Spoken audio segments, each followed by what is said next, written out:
Je ne peux pas imaginer. Quel est le rôle du protocole d'État? Je ne sais pas imaginer que ces images sont vraies, mais si elles sont vraies, c'est très grave.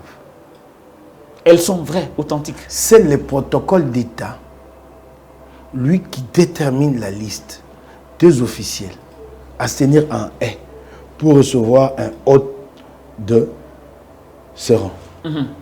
Et donc, vous comprendrez qu'aujourd'hui, l'UDPS a supplanté le protocole d'État. Si le protocole d'État était encore protocole d'État, il aurait dit simplement à Kabouya, sans même l'appeler secrétaire. Le protocole d'État est supposé ne pas connaître Kabouya. Il lui aurait dit, monsieur, tenez-vous à côté. Ça, c'est le mélange de genre made in UDPS.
Madame, Messieurs, bonjour, bonsoir, bienvenue dans cette émission chronique de Patrick Lokala. Abonnez-vous massivement, likez, partagez nos contenus. L'actualité reste dominée par l'arrivée du président français Emmanuel Macron qui est arrivé hier tard dans la nuit, 23h05, c'est l'heure à laquelle le président français Emmanuel Macron a foulé les sols de Patrice Emery Lumumba. Il est reçu à l'aéroport international d'Ndjili par le Premier ministre Sam Lukonde Kyenge avec le ministre des Affaires étrangères Christophe Lutundula Apala Penapala, accompagné du ministre de Médias et de la Communication, porte-parole du gouvernement Patrick Mouyaya. Il y a un couac tout de suite au niveau de la haie, dans la délégation des officiels congolais qui sont allés recevoir Emmanuel Macron, se trouve où s'est trouvé le secrétaire général de l'UDPS, ce parti présidentiel, sans qualité pour recevoir Emmanuel Macron. Beaucoup de gens se posent la question de savoir le Premier ministre l'a présenté en quelle qualité pour qu'il puisse saluer Emmanuel Macron. Parlons-en. Est-ce qu'il y a là une situation d'amateurisme au sommet de l'État?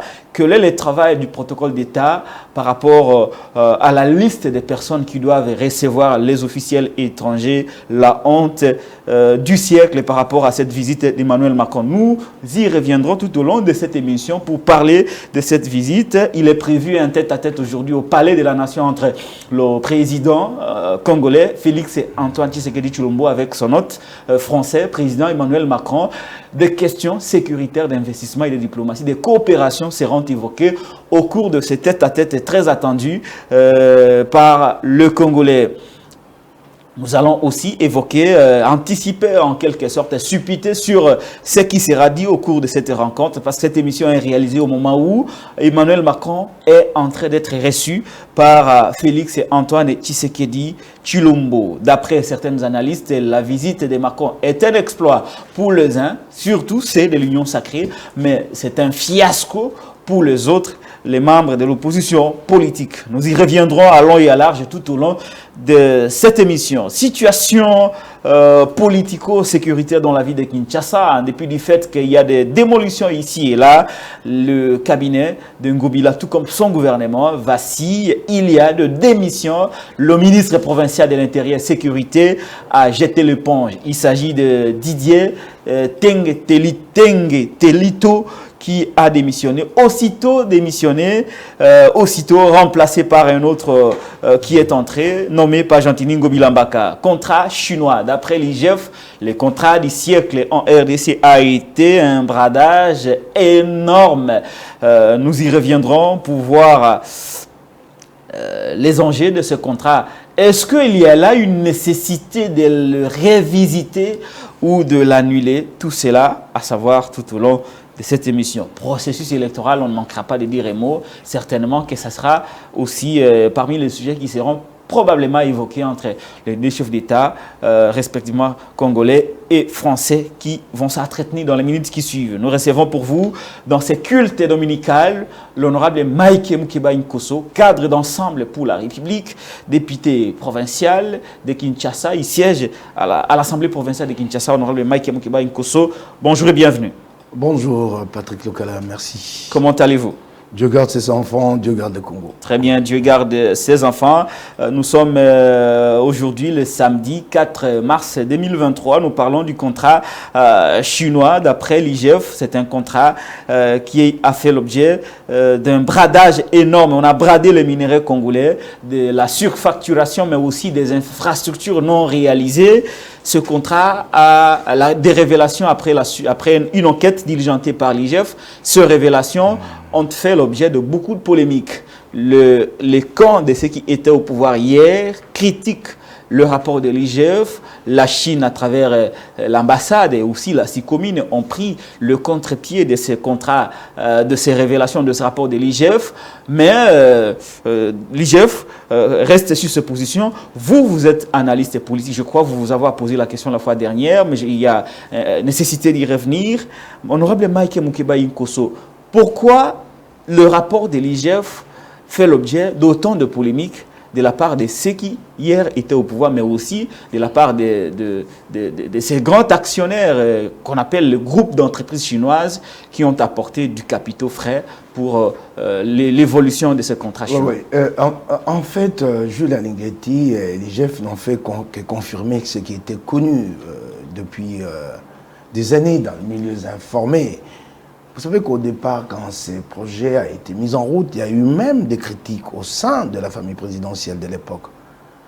J'ai remarqué que les gens parlent du rapport UGF, mais ils ne mentionnent pas quelqu'un qui a été très critique et qui était très sceptique et à qui les faits ont donné raison aujourd'hui. Qui? C'est Vital Kamerhe, alors président de l'Assemblée nationale. Certains disaient à l'époque que ces critiques était plus dû au fait qu'il y avait une guerre d'influence entre lui et Augustin Katumba, mais elles étaient objectives, ces critiques-là. Il a été très critique, et allez-y voir dans Jeune Afrique l'interview qu'il avait donnée. Vous venez avec un contrat, il a été au départ de 9 milliards de dollars, il a fallu que les institutions de Bretton Woods fassent des pressions énormes sur le gouvernement pour redimensionner ces contrats-là à 6 milliards. Et en contrepartie, nous avons gagé nos minerais pour des dizaines de milliards de dollars, avec la possibilité pour les Chinois d'aller explorer partout. En fait, comme si nous les rendons propriétaires de nos minerais à nous. Et le contrat tel qu'il a été stipulé au départ a fait l'objet d'une vive controverse. Il y avait dans ce contrat la partie congolaise, la partie chinoise, mais il y avait quelques pourcentages attribués à un individu qui n'a jamais été identifié. Ce contrat a été très critiqué depuis le départ. Et ce que Alinghetti met sur la place publique aujourd'hui à travers un rapport ne fait que conforter ce que nous savions. Et il est clair ici. Moi, j'aimerais que l'on rencontre Alinghetti sur les chiffres qu'il avance. Je constate qu'en ce qui concerne les gains d'exploitation, ils sont évalués, ces gains d'exploitation, à 11 milliards, lesquels 11 milliards ont bénéficié dans cette fourchette ici à chacune des parties. Donc, si je ne m'abuse, quelques 9 milliards aux entreprises chinoises, les deux qui étaient engagées dans ce contrat, 1,2 milliard aux banques chinoises et seulement 0,8 milliard en infrastructure au profit du Congo. J'aimerais, moi, qu'on oppose des chiffres à ce rapport.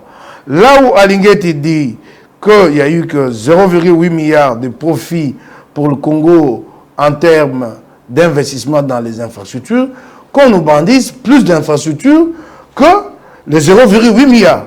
Mais vous allez plus loin, vous remarquerez que sur les projets qui avaient été prévus, bon nombre n'ont pas été exécutés. Il fallait construire 5 logements sociaux. 5 000 logements. 5 000 logements sociaux, réalisation zéro. Construire 3700 et quelques kilomètres de rails, réalisation zéro. Construire une trentaine d'hôpitaux si je ne m'abuse, modernes, réalisation zéro. 145 centres de santé, réalisation zéro. 2 barrages hydroélectriques, réalisation zéro. Katende et Kakobola. Oui. Qui était déjà lancé d'ailleurs, qu'il fallait finaliser. Très bien. Des universités modernes, réalisation zéro. Des aéroports Goma et Bukavu, des aéroports déjà existants à restaurer et à moderniser, réalisation zéro. Quelques 3000 km de route, réalisation 500 quelques kilomètres de route. Voilà là où se situe le vrai débat. C'est de démontrer le contrat, de démontrer que le contrat chinois a profité à la partie congolaise. Et la conclusion, on dit coût total de promesse, 3 milliards de dollars américains, réalisation 822 millions pour 25%. C'est cela. Pour 25%. C'est cela la clé. C'est cela la clé. Alors, vous vous rendez compte que là-dessus, personne n'oppose à Alinguetti d'autres chiffres. D'autres données. Donc, ce contrat a été léonin. Il a profité aux entreprises chinoises qui n'ont pas d'ailleurs mis la main à la poche, qui ont emprunté auprès des banques chinoises pour rembourser avec des intérêts. Et donc, en réalité, quand vous voyez ce contrat tel qu'il est présenté dans ce rapport de l'IGF, il n'a profité qu'à la partie chinoise. C'est cela le vrai débat. Ce qui était prévu a-t-il été réalisé? Non. Les entreprises chinoises ont-ils obtenu un retour sur l'investissement? Oui. Un retour sur investissement important. Les banques chinoises, oui. Contrat léonin. Je m'interroge même pourquoi nous continuons avec ces contrats à ergoter sur le contrat plutôt que de les résilier. Il y a lieu de le résilier. Il faut le résilier. Il faut le résilier. Il faut le résilier. Ce contrat ne peut pas continuer. En tout cas, s'il doit continuer, il devra être renégocié entre les diverses parties. Et même prévoir des clauses pour que la partie congolaise s'offre la possibilité d'obtenir réparation du préjudice causé. S'il y a eu un préjudice sérieux causé à la partie congolaise. Moi, je veux bien qu'il y ait des gens de bonne foi. Et par ailleurs, certains se défendent. Ils disent, oui, ok, ce contrat, nous y avons laissé un peu d'argent. J'ai entendu cette défense-là du côté de ceux qui sont mis en cause, que nous y avons laissé 1 milliard ou 1 milliard et plus, et qu'il y a une partie de responsabilité qui incombe à l'actuel régime. Il y a 2 milliards qui chôment. Oui, selon la CGT. Oui, donc qui chôment, donc c'est un combat à l'actuel régime. Est-ce que ces 2 milliards sont toujours en caisse ou ont été dépensés? C'est ça aussi une autre question. C'est ça la grande question. C'est ça aussi une autre question. Mais en ce qui concerne les contrats, tel qu'il a été stipulé à l'origine, ces contrats n'ont pas du tout bénéficié à la partie congolaise. C'est dommage, c'est cela le constat à faire. Alors, parlons de ce qui a été réalisé. Je crois que vous avez les mêmes tableaux que moi, là où on parle de la surfacturation des infrastructures. C'est la dernière page, la 5e page. On parle de la surfacturation des infrastructures. Je veux vous le lire rapidement. Honorable Mike Mokibaï, route Lutendele-Kinshasa, 20 millions non réalisés. Avenue du tourisme, Ngaliema, 6 km pour 30 millions de dollars américains. Coût réel, 6 millions, d'après l'IGF. Boulevard Triomphal, 2 km de route pour 61 millions de dollars américains. Coût réel, 5 millions de dollars américains, selon l'IGF. Boulevard du 30 juin, pour 7 km de route, ça a coûté à l'État 142 millions de dollars américains. Coût réel, 28 millions de dollars américains, selon l'IGF. Stade de Bukavu, 10 millions de dollars américains. Coût réel des travaux, selon l'IGF, 3 millions de dollars américains. Stade de Goma, 10 millions de dollars américains des travaux non réalisés.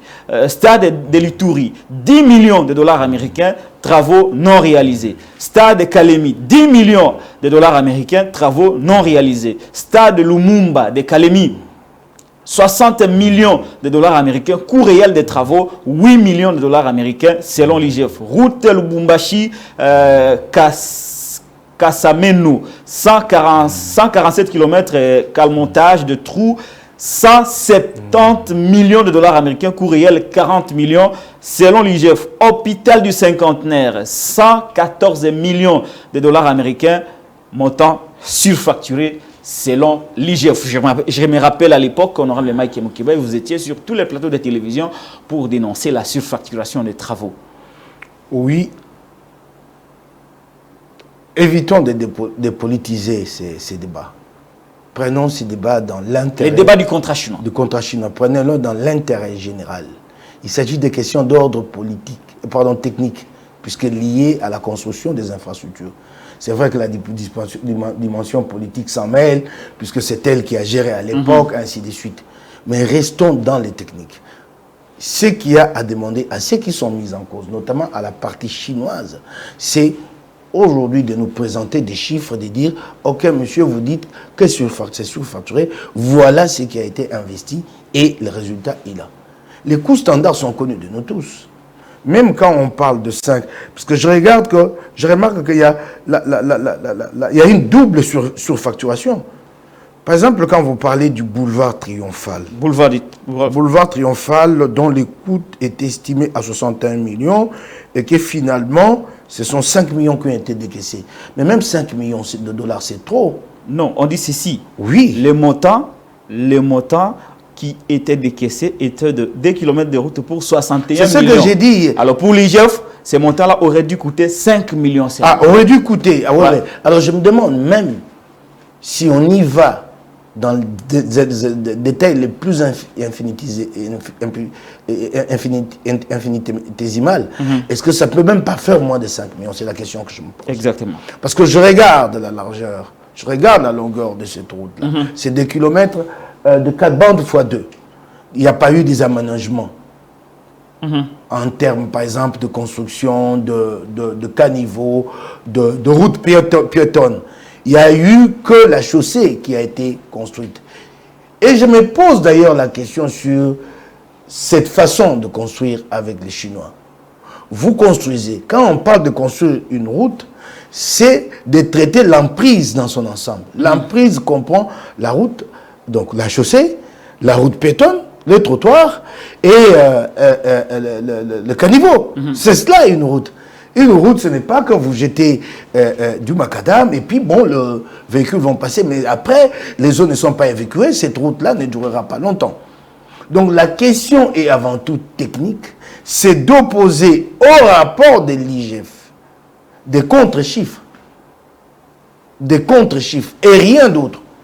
Moi, je veux bien, ceux qui sont aujourd'hui au pouvoir, demain, ils crieront aussi à la chasse aux sorcières. Moi, je ne suis pas pour une chasse aux sorcières. Je ne l'encouragerai pas demain.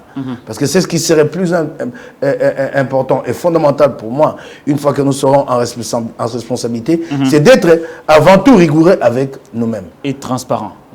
Mais quand une interpellation vous est faite sur votre gestion, arrêtez-vous d'abord à présenter vos chiffres à vous, plutôt que d'aller tout de suite dans les accusations politiques. C'est un débat avant tout d'ordre technique.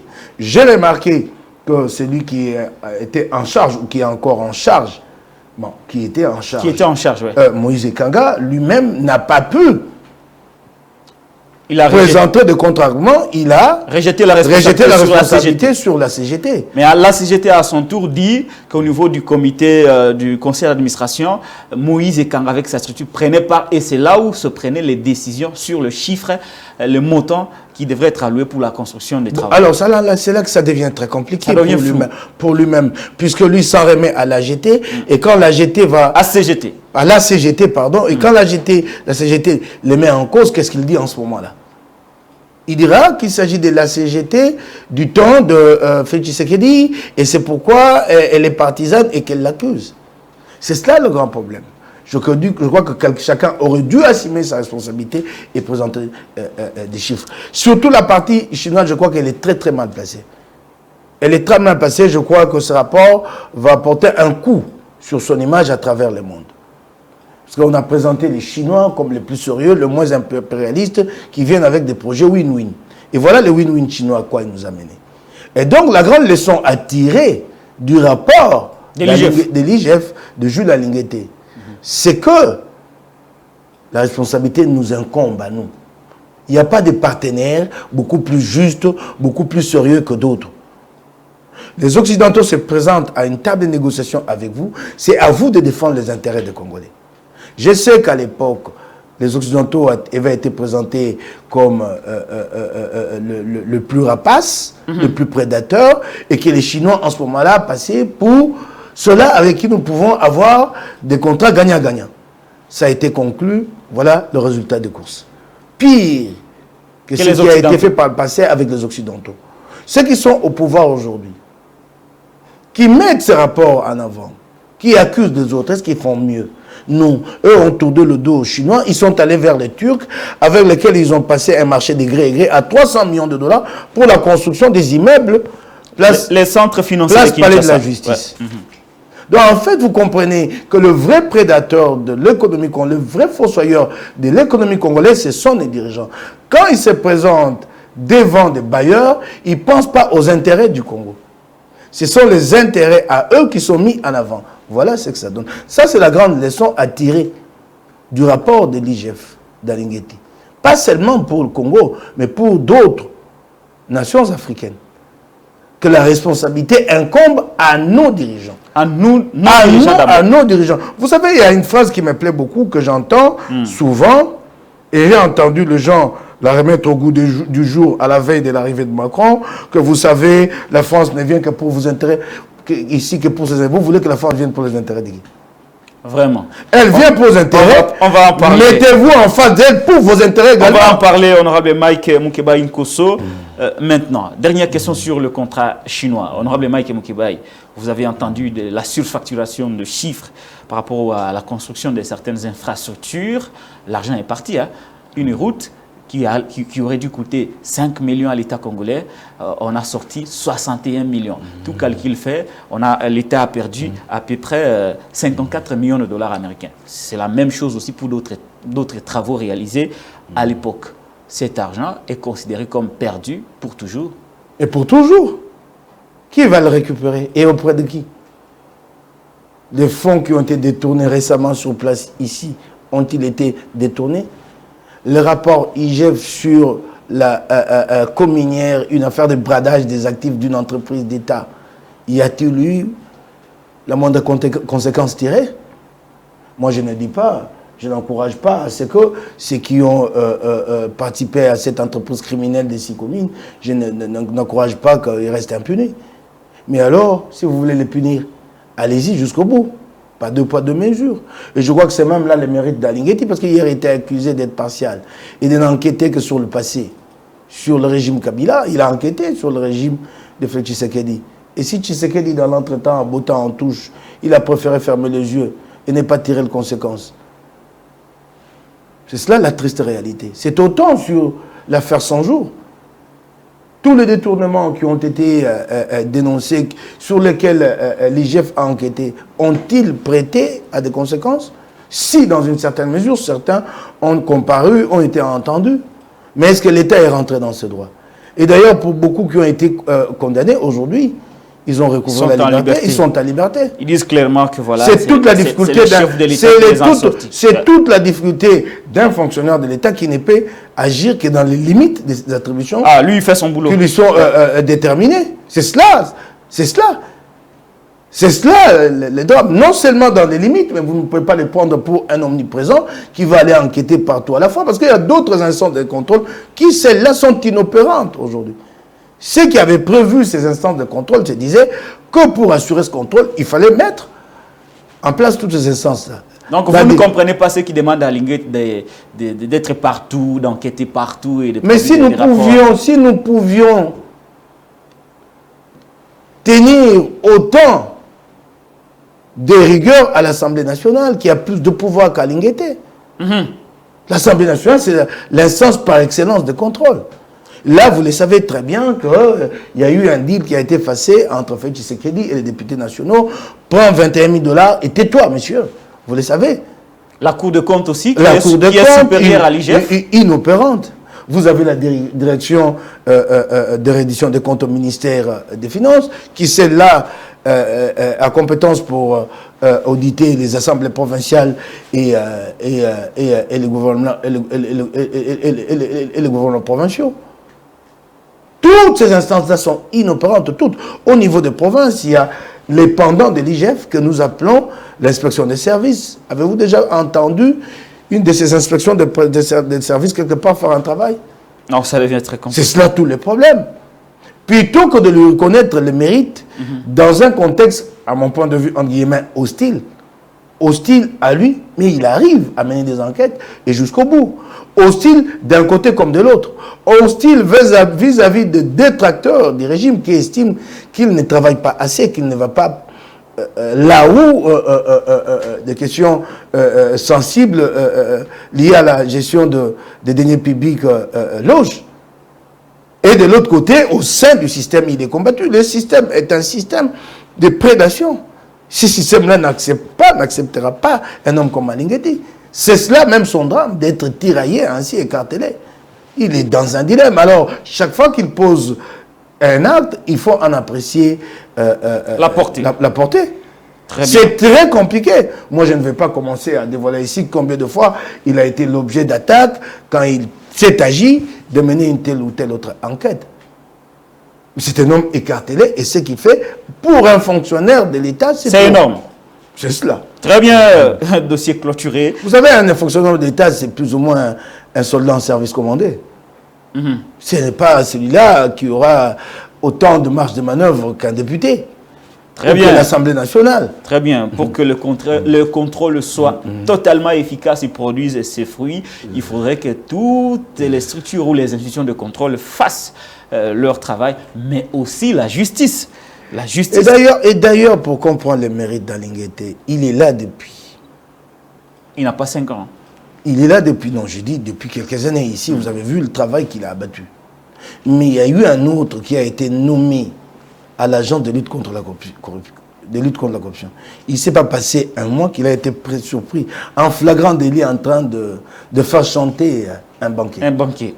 Des images filmées, diffusées en boucle sur les réseaux sociaux. Ce mérite aura été que pour une fois, nous avons eu face à nous un Congolais intègre, alors que nous disions longtemps que ça, c'est pas congolais. Personne d'entre nous ne peut avoir autant de courage pour enquêter sur les deniers publics. Ça aura été un exemple, un modèle pour les enfants. Même si certains estiment que ça à 5%, c'est déjà ces modèles, quitte à ce que les autres poursuivre l'œuvre qui a commencé. Très bien, Mike Mokebaï. On va quitter le contrat chinois et l'IGF avec toutes les pesanteurs politiques. Revenons chez vous. Revenons chez vous, honorable Mike Mokebaï. Beaucoup de révélations chez vous, des députés impayés pendant... députés qui ne touchent pas leur salaire, ça fait déjà 3 mois, députés provinciaux. Au niveau du gouvernement provincial, les ministres du gouvernement Ngobila totalisent 25 mois d'impaiement des salaires, on appelle ça émolument. Les personnels d'appoint et les agents de l'hôtel de ville totalisent déjà 28 mois d'impaiement de leurs salaires. Comment vivent-ils? Comment vivent-ils? Comment ils arrivent à nouer le début du mois?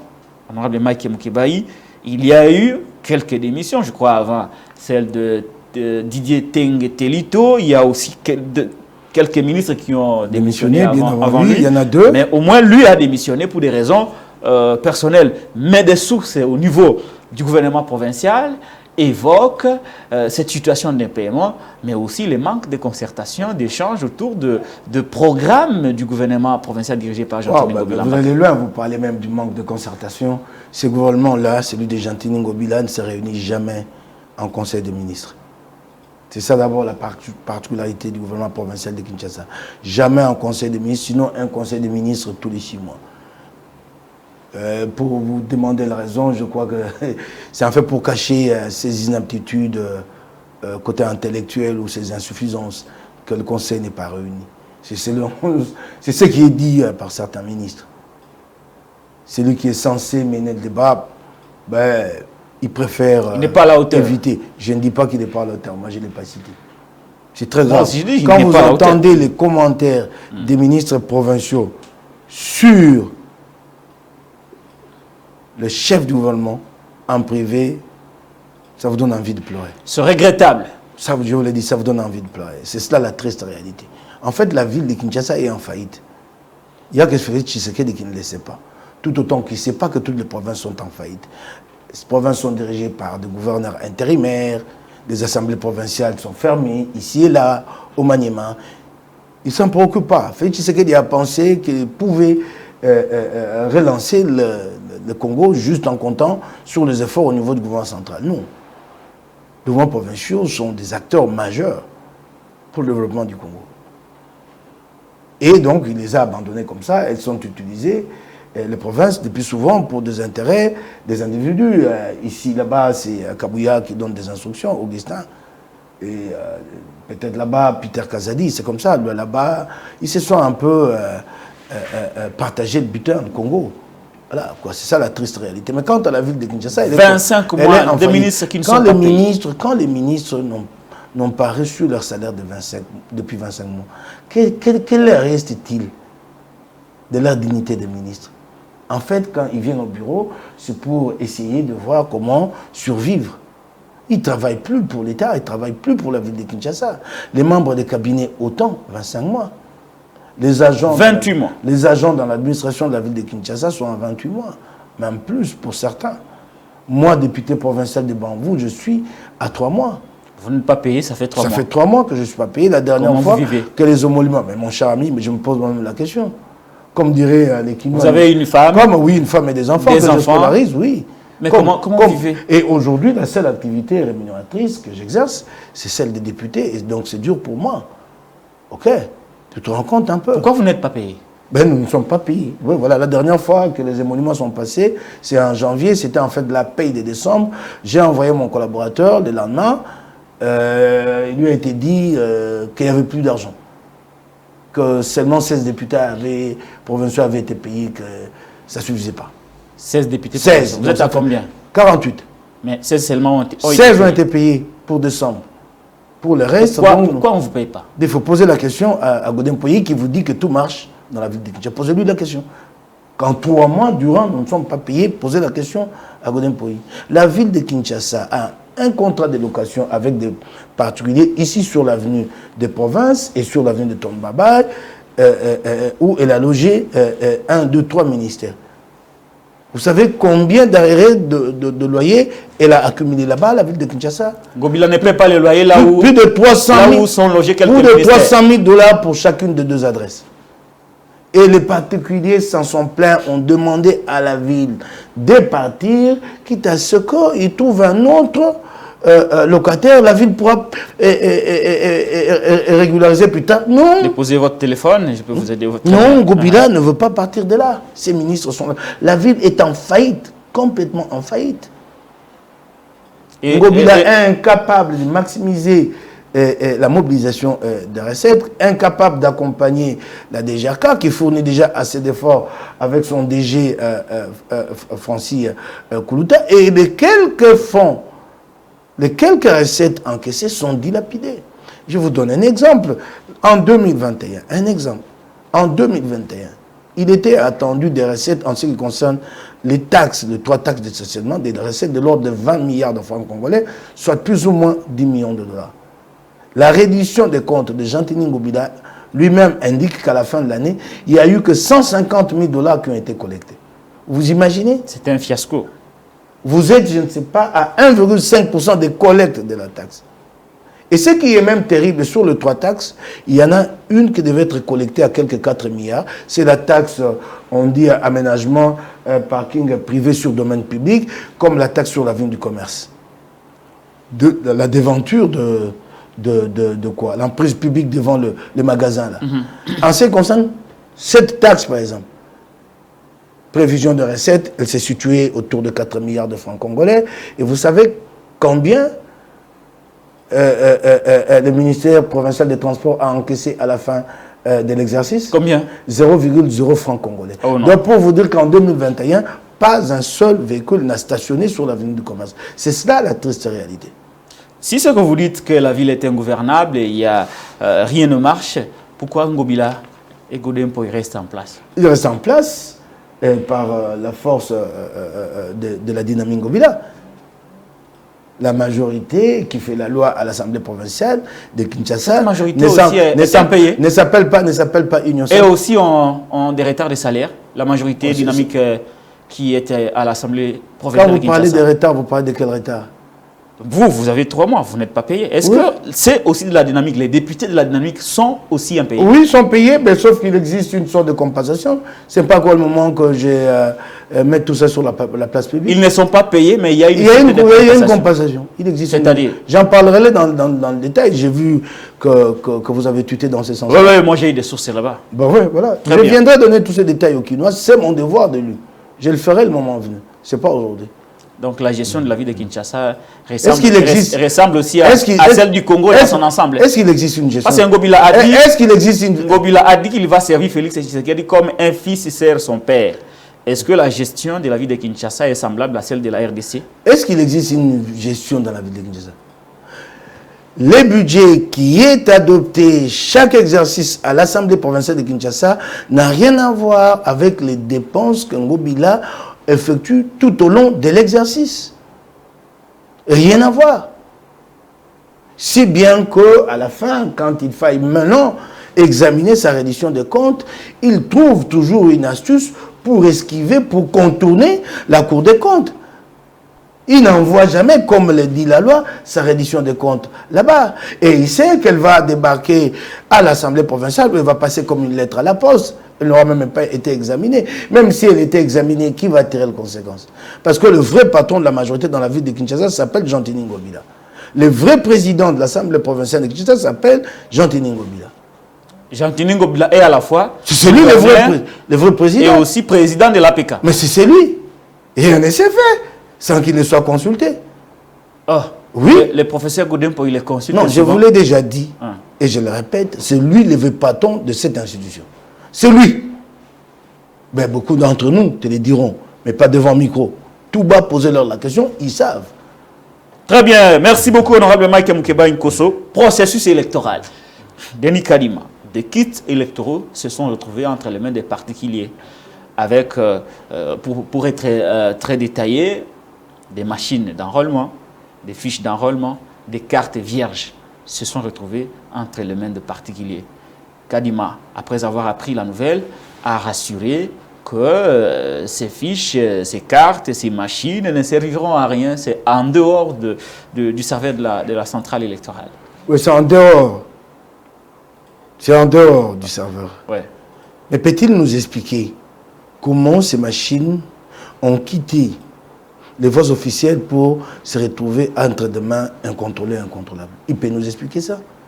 S'il ne peut pas nous expliquer, qu'attend la justice pour faire son travail? Pour que nous sachions comment ces machines ont quitté les circuits officiels et se retrouver entre les mains des individus. Est-ce qu'il peut nous expliquer cela? J'ai vu que pour dégager sa responsabilité, il a demandé que la justice sanctionne. Mais cette justice la sanctionnera-t-elle? C'est la question que nous nous posons. C'est pourquoi les fondements de l'appel que j'ai lancé. J'ai lancé un appel aux leaders de l'opposition et je renouvelle cet appel qu'il est temps que les leaders de l'opposition se retrouvent autour d'une table pour procéder à une évaluation à mi-parcours. Il est important. Cette évaluation nous permettra de partager un certain nombre de matériaux et comme ça de nous préparer à une prise de position commune une fois que l'enrôlement sera terminé. Il faut tirer les conséquences. Très bien. D'ailleurs, je me disais dans mon tweet... J'ai même les tweets. Je m'interrogeais. Je peux vous les lire. Hein, oui. Vous vous êtes interrogé. Je dis, je m'interroge à haute voix si le PPRD n'a pas raison de se tenir en dehors du processus électoral tellement que celui-ci est chaotique. Je rallie Kabila sans les rallier en appelant le leader de l'opposition autour d'une table pour une évaluation à mi-parcours. Honorable Mike Mkebaï dans un tweet. Vous rejoignez le camp Kabila qui s'est dit non, nous n'allons pas nous enrôler. Je ne rejoins pas. Je ne rejoins pas le camp Kabila. Je porte la ligne de mon parti qui est celle d'avoir des élections par rapport aux cette année. Ouais. Mais je commence à m'interroger. Quand j'essaye de juger de la crédibilité de ce processus, j'ai dit ceux-là qui ont refusé d'aller en l'enrôlement ont raison dans une certaine mesure. Parce que c'est à quoi nous assistons. Et tout sauf un processus électoral. Tout sauf un processus électoral. Tout sauf un processus électoral. Il faut en tirer les conséquences. Attends. Il ne faut pas attendre de subir. Alors, puisque nous ne pouvons pas nous dire qu'ils ont raison et que tous nous rallions, le PPRD, nous rallions Joseph Kabila, discutons, partageons ces informations que chacun a avec lui, détient par devers lui, et essayons de dégager une position commune. Essayons d'anticiper là-dessus, c'est très grave. Alors, une question, honorable Mike. La situation est vraiment grave. Une question, honorable Mike Mkebaï. Ce qui s'est fait, ce sont les aléas du processus, dû au fait que chaque processus peut connaître quelques faiblesses, ou soit c'est le résultat d'une planification. Que des machines se retrouvent entre les mains des individus. Il y a d'abord un premier problème, c'est ça qui nous manque à nous Congolais, et c'est ce qui a manqué à Denis Kadima, qu'on vous confie une responsabilité et que vous mettiez à exécuter la mission sans vous assurer que vous allez conduire le bateau à bon port. Mais puisque vous êtes déjà là, vous avez pris vos frères, vos cousins, vous les avez placés dans tel ou tel bureau, à telle responsabilité, vous ne savez plus prendre votre responsabilité, vous dire « je démissionne ». Puisque vous pensez que vous allez vous en tirer avec votre propre situation financière, votre santé financière un peu confortée, vous continuez. Et donc vous subissez les dictats de celui qui vous a placé là. Vous remarquerez qu'avec le calendrier électoral, Kadima a pu exécuter la volonté de Félix Tshisekedi, qui est produire un travail d'expert. C'est-à-dire? Il a proposé 30 jours pour l'enrôlement dans la première ère personnelle. Il aura duré l'enrôlement plus de 60 jours. C'est quand même grave de la part d'un expert. Donc ce qui s'est passé, c'est quoi? C'est que Félix Tshisekedi a dit, vas-y. Il aurait dû en ce moment dire que c'était impossible. C'est quoi le plan de Félix Tshisekedi que Kadima applique? Il y a entre autres ces plans-ci. Sûr qu'ils n'organiseront pas les élections. Ils se disent, nous commençons tout de même. Comme ça, s'il y a des négociations, nous allons au moins nous agripper à cette position-ci que nous ne ferons pas de concession puisque nous avons déjà commencé le processus. Donc, n'accusez pas de retard. Nous avons commencé et de l'autre côté, ce sont les pesanteurs liés à la guerre à l'Est qui ont fait que nous n'avancions pas à la vitesse que nous nous étions fixés. C'est un peu ça. Kadima, techniquement, il savait comment vous pouvez venir avec un projet à 10 000 $, vous y allez, et le lendemain, vous revenez, vous me dites, non, les 10 000 n'ont pas suffi, que je vous ajoute 9 000 $. 9 000 $ sur un projet de 10 000 $, 9 000 $ d'ajout, de rallonge. Si vous me demandez 1 000 $, je comprendrais. Dans l'écart admissible des impondérables, des imprévus. Mais vous lancez un processus pour 30 jours, vous rallongez de 25, et puis vous laissez flotter. Certains bureaux d'enrôlement fonctionnent encore à Kinshasa. Peut-être aussi en province. Donc nous en arrivons, nous atteindrons 70 jours, peut-être 80. C'est un échec. Il n'y a pas à discuter, c'est un échec chez l'expert. De 30 à 70. Donc en fait, vous n'avez pas mené d'études de faisabilité. Vous vous êtes jeté à l'eau sans avoir réalisé quelle est la profondeur de ces eaux-là. C'est très grave. C'est un processus qui a échoué.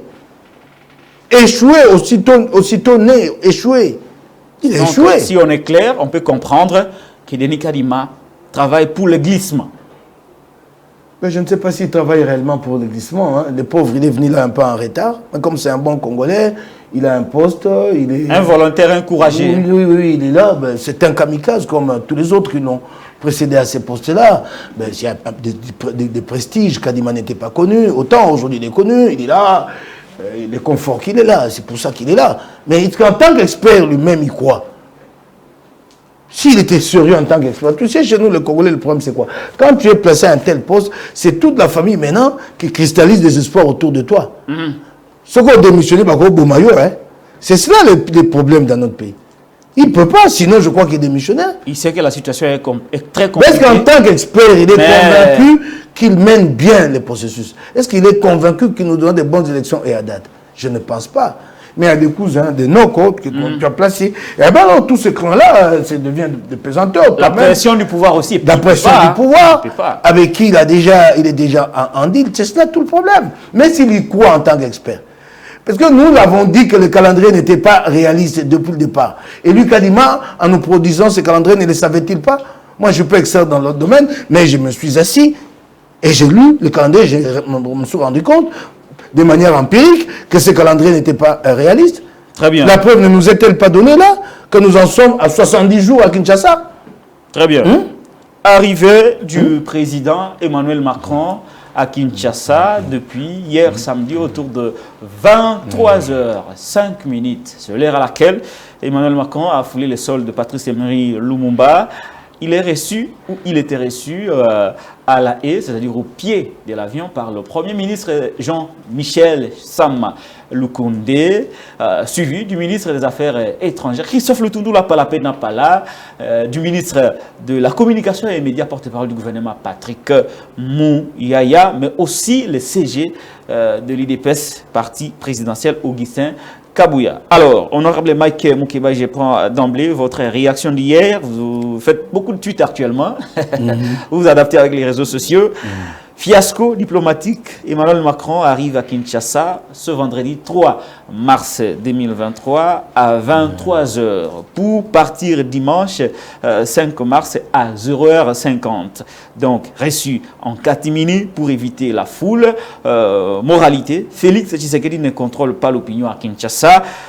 Même la sienne propre, signée honorable Mike Moukeba dans un tweet sur le plan de la forme. Qu'est-ce qui se passe finalement? D'abord, j'aimerais dire aux Congolais, à mes compatriotes, ce n'est pas la visite d'un chef d'État qui va résorber la crise à l'Est. Cette crise, elle est très profonde, elle est très complexe. Ne tombons pas dans le piège de Félix Tshisekedi qui nous amène dans cette voie de cristalliser la crise autour du conflit qui nous oppose au M23.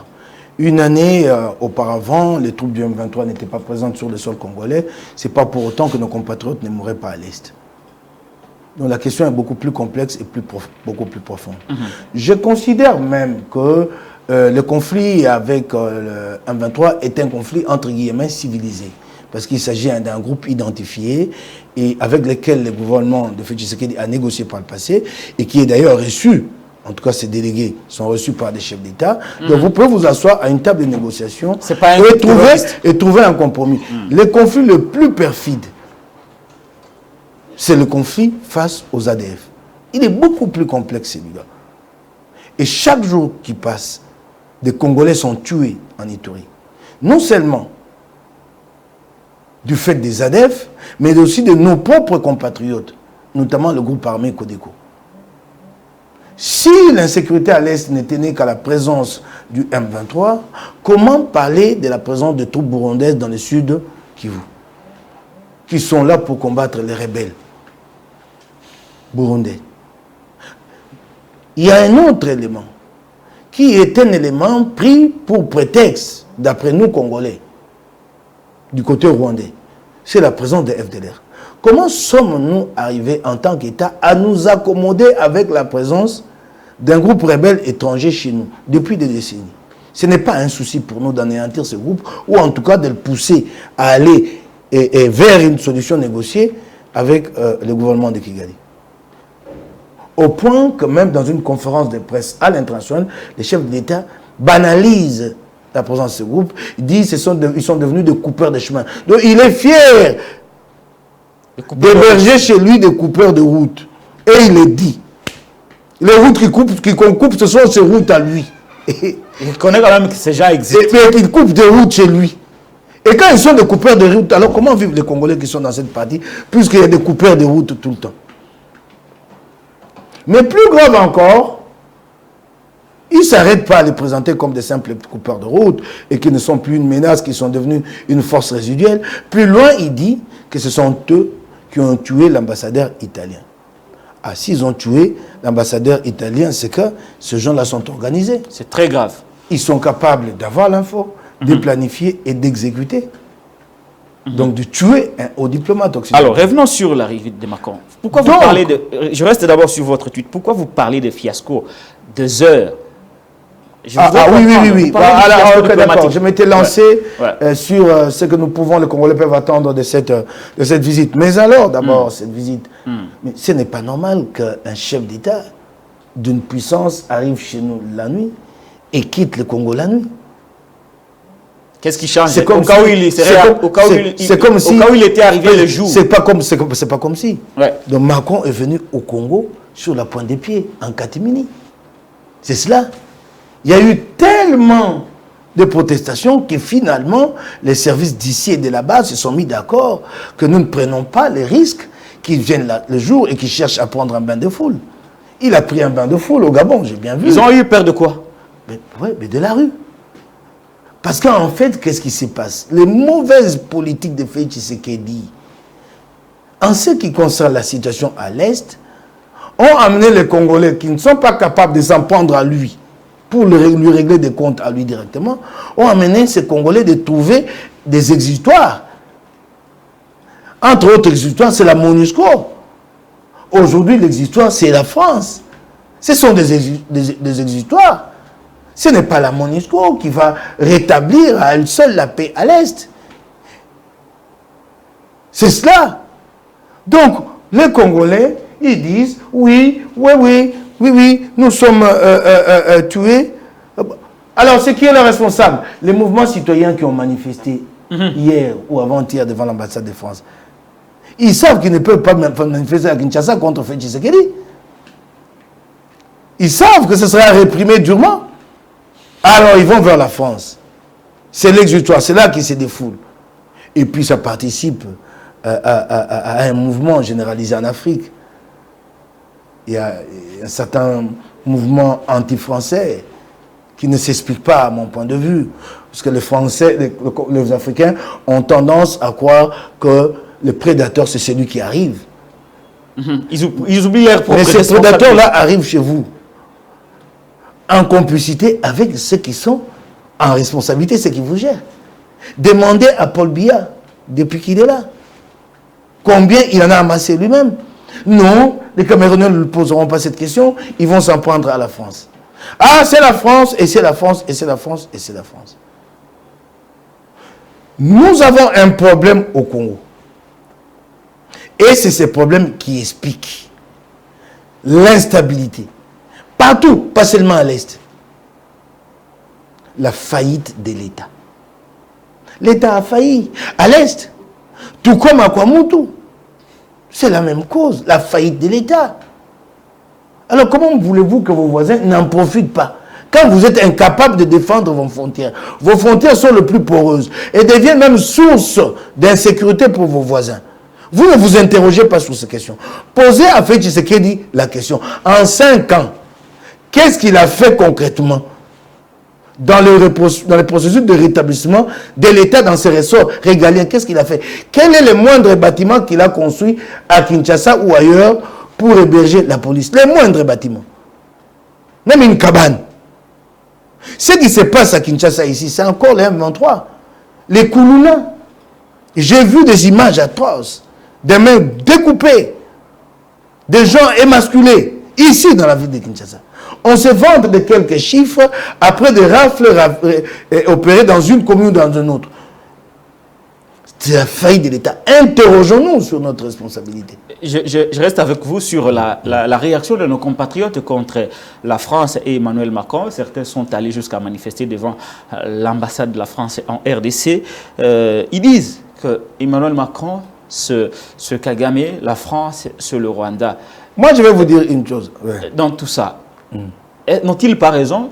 D'autant plus que la France n'a pas ouvertement condamné le Rwanda et Paul Kagame et pris des sanctions contre le régime. Je vais y aller. Le Rwanda a un avantage sur nous. Il a ses alliés traditionnels. Les alliances se tissent en raison de rapprochements idéologiques, intérêts économiques ou de situations géostratégiques. Et le Rwanda a su profiter d'une position dans la région et il est l'allié des États-Unis et des Britanniques, et dans une certaine mesure, donc, par ricochet, d'autres Occidentaux comme la France. C'est cela ce qui fait la force du Rwanda. Il a des alliés connus, il ne s'en cache pas, et les mondes. Vous, quel est votre allié? De Kabila fait Tshisekedi. Quel est l'allié de la République démocratique du Congo? Vous ne faites que pleurer. Quel est l'allié? La France qui a tant travaillé pour nous dans cette question de reconnaissance internationale sur les 6 millions de morts. Avons-nous travaillé à consolider cette relation-là avec la France? Nous-mêmes, pour montrer notre inconscience et notre responsabilité. Il nous a été octroyé sur un plateau la reconnaissance des 6 millions de morts. Où est la moindre petite commémoration de Joseph Kabila fait Tshisekedi, 5 ans Félix au pouvoir? Où est la moindre commémoration pour cristalliser la mémoire collective autour de cet événement? Pleurer nos morts. 5 ans. Elle est où?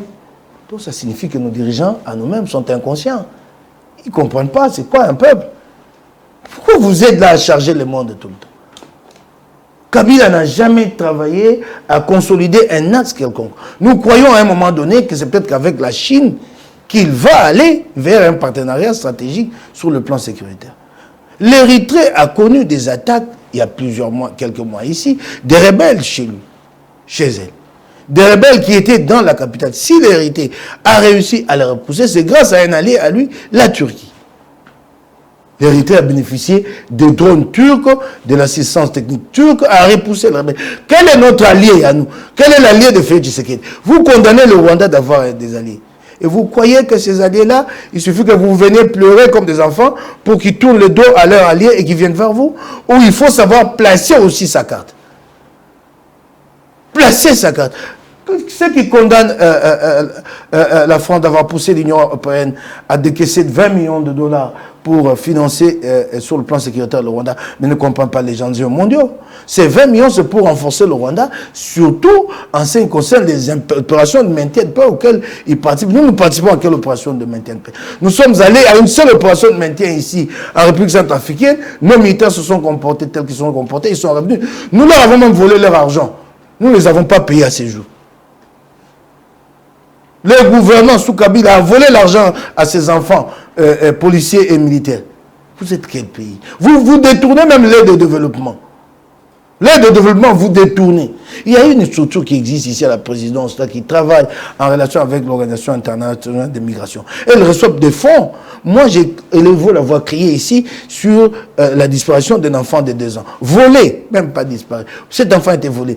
Les parents de cet enfant-là ont frappé à la porte de cette structure qui est rattachée à la présidence. Qu'est-ce que cette structure a fait pour cette famille-là? Rien.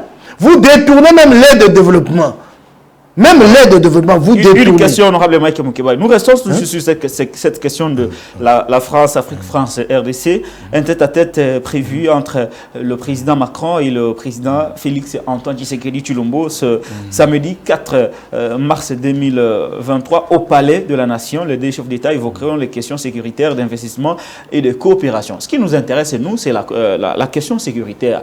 Qu'est-ce que la RDC peut obtenir de la France par rapport à cette situation d'agression que nous avons d'appartenir? La France est très lointaine pour qu'elle nous apporte quelque chose de concret dans ce conflit. Qu'est-ce que nous pouvons obtenir de la France? Non, elle est très lointaine pour que nous obtenions quelque chose de la France. Elle est très lointaine. Expliquez-vous, honorable. Oui, elle est très lointaine et difficile pour elle d'agir. Et sachez-le que depuis un certain temps, ce qui s'est fait en Afrique s'est fait souvent par des organisations régionales et la communauté internationale accompagne. Remarquez que bien des changements ont été opérés en Afrique de l'Ouest, c'est la CEDEAO qui a piloté. Et, je crois en Gambie, les départs du président Gambie, les dictateurs qui étaient là, vous savez que ce sont les forces de la CEDEAO, ce sont les forces de la CEDEAO qui l'ont dissuadé, qui l'ont amené à partir. Donc, nous devons travailler plus avec la SADC et l'EAC. C'est vrai, il y a reproché à l'EAC, mais le malheur, c'est que Félix Tshisekedi l'a déjà impliqué totalement dans le règlement de ce conflit. Ne cherchons pas à opposer l'EAC, List African Community, à la SADC, ça ne nous profitera pas. Cette communauté est déjà très impliquée, et d'ailleurs, ce sont donc ses membres qui se plaignent de l'insécurité qui part de nos frontières, qui part de chez nous, pour déstabiliser leurs États. Donc, appuyons-nous sur les États de la région, sur l'Union africaine. Identifions clairement le problème. Le tout, c'est d'abord d'identifier le problème. Vous ne voulez pas l'identifier.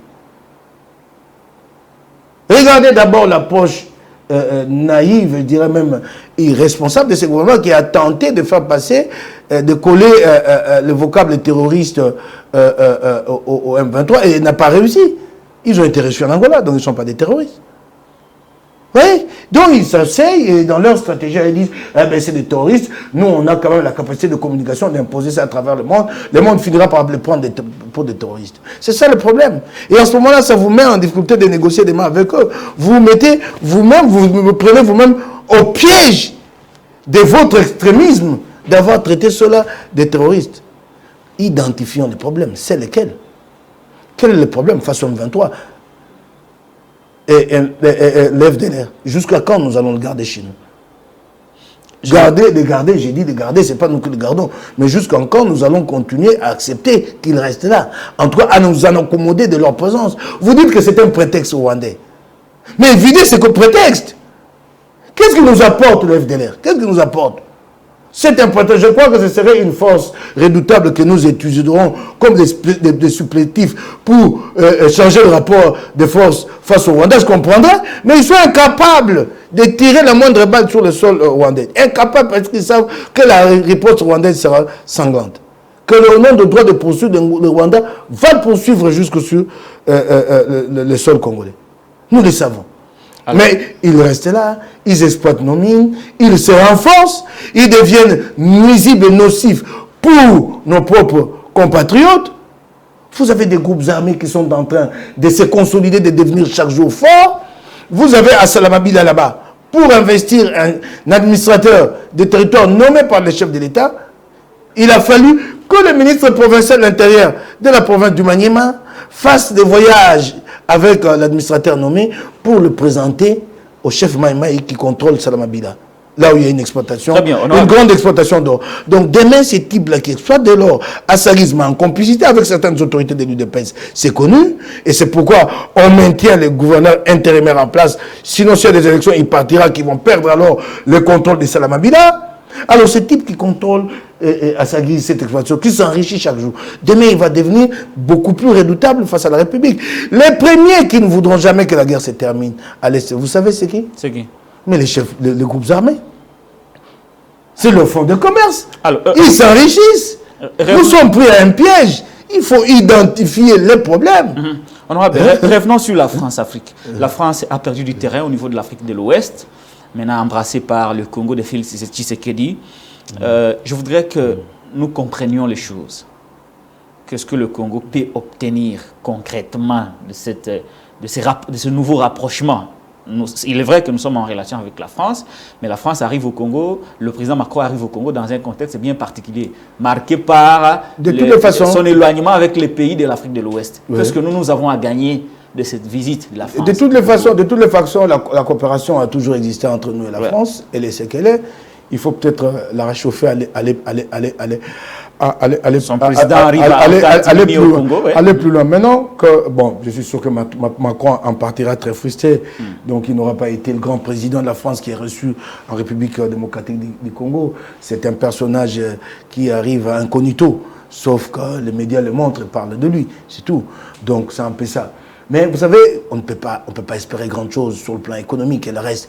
Vous remarquerez que les contrats... On parle des investissements, de la coopération. Non. L'essentiel qui sera signé, c'est l'aide au développement. C'est entre le ministère des Finances, vous avez bien vu, c'est indiqué dans le programme officiel, et l'Agence française de développement. Nous sommes à fin mandat de Félix Tshisekedi dans une période d'efflottement. Vous voyez un gouvernement sérieux venir s'engager là, personne ne sait s'il y aura des élections ou pas. Que des incertitudes, qui viendra s'engager. Macron, sa plus grande préoccupation, c'est de pouvoir aider à stabiliser la République démocratique du Congo, pousser vers un dialogue avec le Rwanda. C'est cela. Mais bien, demain, nous aurons trouvé un compromis avec le Rwanda, et quand sera-t-il des ADEF et d'autres groupes armés, Félix Tshisekedi peut nous donner un délai au terme desquels il aura mis fin à l'existence de ce groupe-là. Il peut nous le dire. Ah non, aujourd'hui, il s'en sert très bien, cette affaire du M23. Mais après, face aux autres groupes, il a une réponse face à ce groupe-là. Volet politique. Macron, président français, arrive au moment où le mandat de Félix touche pratiquement à sa fin. C'est un exploit pour la diplomatie congolaise? Non, ce n'est pas un exploit, c'est un moment crucial. Il y a eu le pape, et il y a eu un moment. Et maintenant, c'est Macron. Là, ils se sont frottés les mains avec la présence des papes. Tu as vu quel gifle ils ont reçu en pleine figure. Je crois qu'il ne faut pas aller parler à Félix Tshisekedi du pape, surtout pas à Augustin Lagaffe. Alors, donc, non, il y a un problème qui touche. Pour vous, ce n'est pas un exploit? Non, il y a un problème qui touche. Pour le régime que de recevoir un président français. Il y a un problème qui touche la région. Qui touche la sécurité internationale. Et en ce même moment, la France est en difficulté. La France cherche à réchauffer ses relations en Afrique centrale, où il y a de grands pays francophones. Le Gabon, le Congo-Brazzaville, il n'y a jamais eu de problème avec le Congo-Brazzaville, mais en tout cas, la République démocratique du Congo, qui, elle, n'a jamais compris que parmi les alliés sur qui nous pouvons compter, il y a la France, en vertu de ce qu'elle a fait ici et là-bas, par le passé. Même les États-Unis, puisque vous dites que les Occidentaux ne nous aiment pas, les États-Unis ont offert à Félix Tshisekedi un partenariat stratégique sur le plan sécuritaire ici. Privilégié. Ils ont envoyé leurs hommes de renseignement venir voir comment nous aider à Béni. En Ituri, quand ils arrivent, ils se rendent compte de ce qu'ils disent, celle-là, c'est impossible de les aider. Quand vous êtes incapable vous-même de vous présenter assez sérieux devant les gens, comment voulez-vous que les gens vous soutiennent?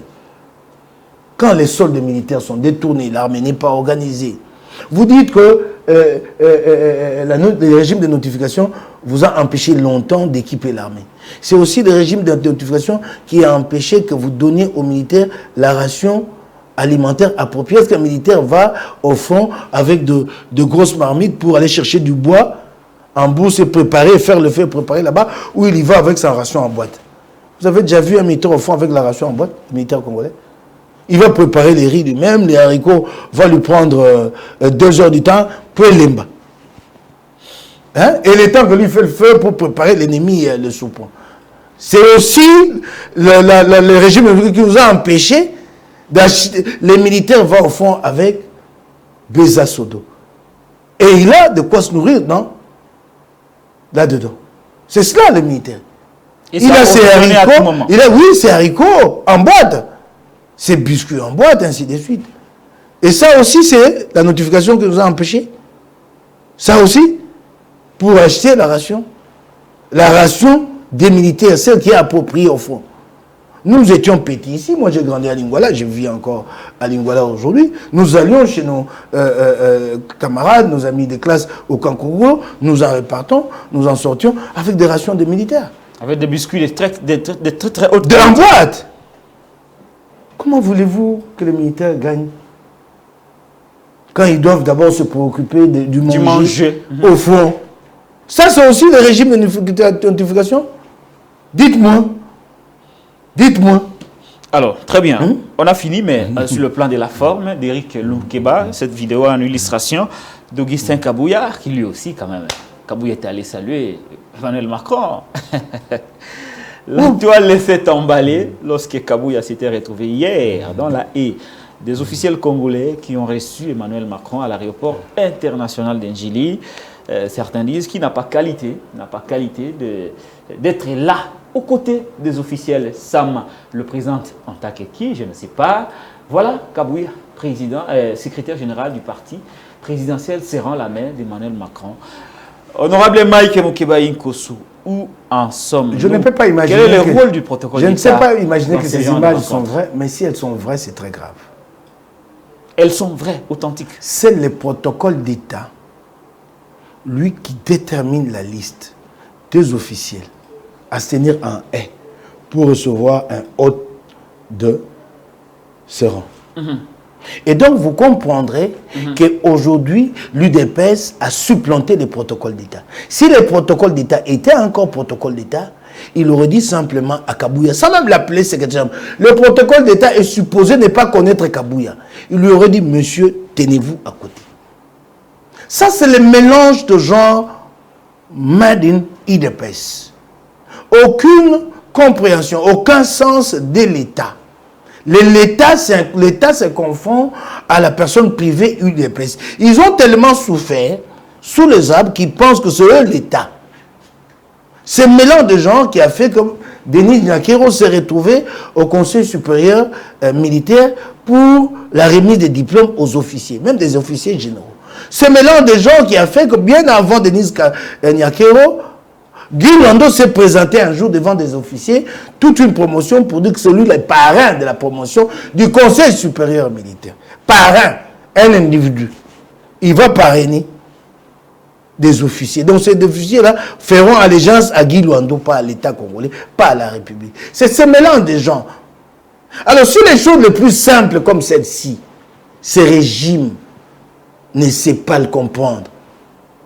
Mais comment vous pouvez penser que demain ils s'amélioreront? Les détails les plus simples de la vie institutionnelle. En fait, Kabouya est là pour que les militaires de l'UDPS te voient. C'est cela. Et il est là. Et Félix Tshisekedi, je ne sais pas s'il a vu cette liste, mais en tout cas, ça ne les gênera pas quand il va voir les images. C'est très grave ce qui nous arrive. Ces détails montrent la dangerosité de ceux qui sont au pouvoir. C'est que ils ne savent même pas c'est quoi le mal et le bien. Je préfère encore quelqu'un qui connaît le mal et le bien, mais qui pratique le mal. Parce que celui-là, si vous lui dites que c'est le mal, il va se repentir. Je ne sais pas si nous nous comprenons. Oui. Non, ils sont incapables de faire le discernement entre le mal et le bien. Ce qui doit être... Donc, ils pensent que donc, tu peux passer 5 années à mettre dans la tête de Kabouya que ce que tu as fait là est inadmissible. Il ne te comprendra pas. Il te dira, mais nous, on a fait 30 ans sous les arbres. Pourquoi pas? Moi, je suis secrétaire général. Il dira que c'est mon Dieu qui m'a béni. J'ai le droit d'aller... Il te dira, je suis secrétaire général du parti présidentiel. C'est très, très grave. C'est très grave. C'est pourquoi la République ne marche pas. C'est pourquoi les cousins, parents sont placés ça et là. Les gens sont en train de se payer sur la bête, le Congo. Ils se payent. Donc, eux ont payé le prix. Et maintenant, là, il faut le retour de l'ascenseur. Et c'est cela. C'est cela. Voyez-vous, ça ne va gêner personne de leur côté. Gêner personne. Personne. C'est très grave ce qui arrive. Et comme ça, vous voulez que le monde vous prenne au sérieux. Quand ces images seront vues à Kigali, à Luanda, vous voulez qu'on vous prenne au sérieux. Ça, ces images-là. Et Sama Lukonde présente... Mais il est incapable de dire, à Augustin, mettez-vous de côté. Parce qu'il il reçoit des réprimandes au téléphone de l'autre. Sama présente Kabouya comme qui auprès du président français? C'est ça la question. Mais quand ces images vont circuler, vont faire le tour du monde, qu'est-ce que les autres vont penser de vous? Mais comment on peut aller aider ces gens-là? Même pas les protocoles. Même les protocoles chez eux. Dites-moi un peu, il y a un problème. Nous en voulons un monde pour rien. Le monde est une imbrication d'intérêts où chaque nation, chaque État doit se présenter et créer un rapport de force.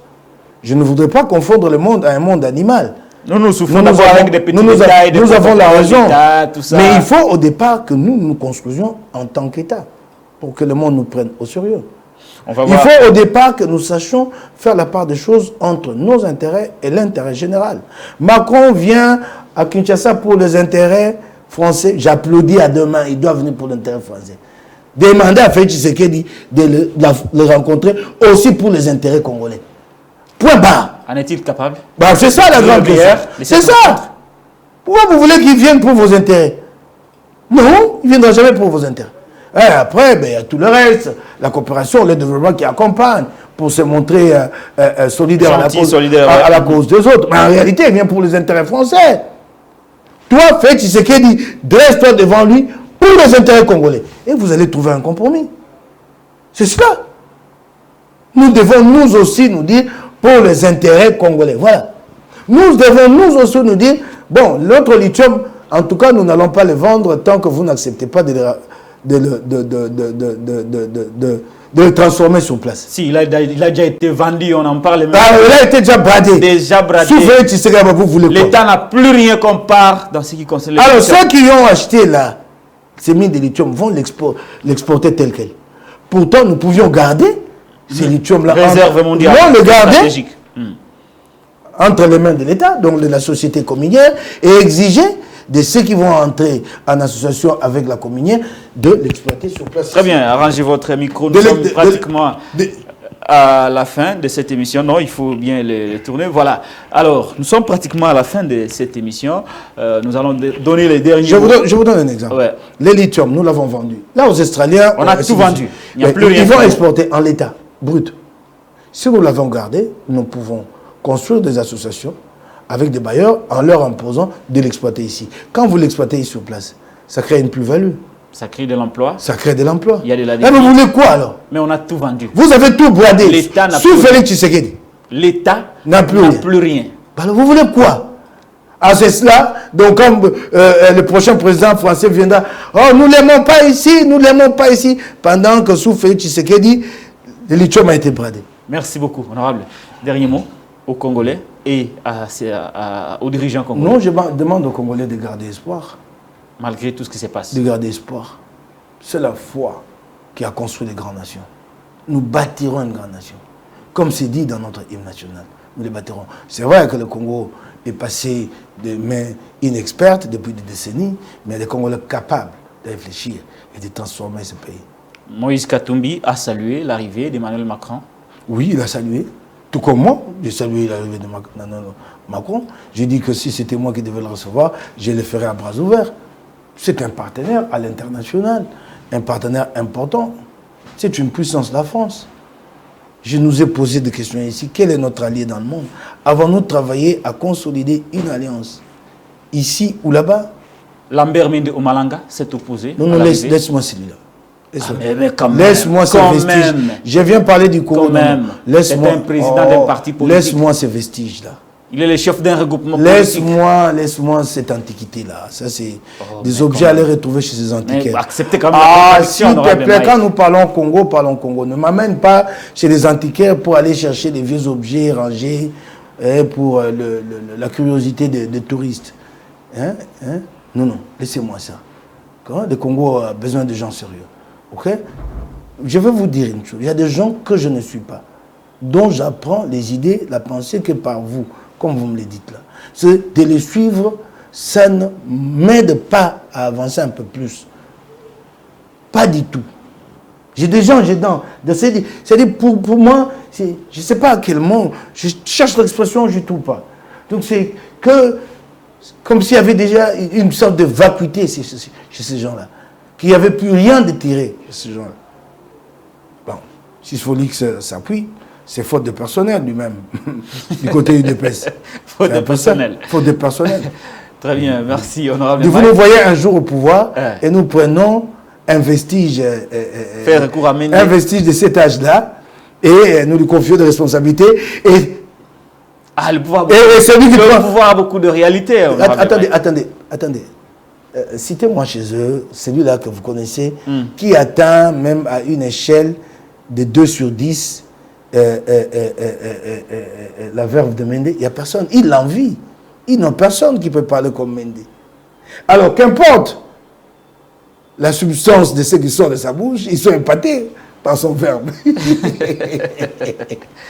Mais allez chercher la substance, il n'y a rien dedans. Il n'y a rien. Bon, on va voir quand vous serez à l'œuvre. Ce n'est plus pour longtemps. Voilà, c'était là, honorable Mike Mukiba Nkuso. Merci d'avoir répondu à mon invitation. Ok, c'est à moi de vous remercier. Merci d'Éric. Merci à tous les compatriotes qui ont sacrifié de leur temps pour nous suivre. Merci beaucoup à eux. Merci à mon réalisateur, le maïs Roderick Elunkeba. Bon week-end chez vous, madame, messieurs. Abonnez-vous massivement à la chaîne YouTube Patrick Lokala TV.